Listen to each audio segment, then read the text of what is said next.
امام راضی رحمۃ اللہ نے تفسیر کبیر میں لکھا ہے کہ ایک مرتبہ حضرت عیسیٰ علیہ السلام کا گزر ایک قبر پر ہوا جس میں میت کو عذاب دیا جا رہا تھا۔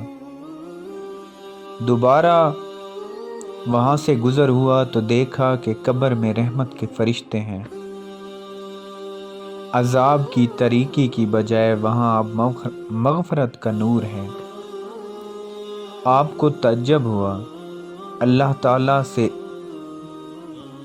اس عقدہ کو حل کرنے کی دعا کی تو اللہ نے ان کی طرف وحی بھیجی کہ یہ بندہ گناہ گار تھا جس کی وجہ سے مبتلا عذاب تھا۔ مرتے وقت اس کی بیوی امید سے تھی، اس کا بچہ پیدا ہوا، وہ بچہ مکتب میں داخل کر دیا گیا۔ استاد نے اسے پہلے دن بسم اللہ الرحمن الرحیم پڑھائی۔ تب مجھے اپنے بندے سے حیا آئی کہ میں زمین کے اندر اسے عذاب دیتا رہا جبکہ اس کا بیٹا زمین کے اوپر میرا نام لیتا ہے۔ سبحان اللہ۔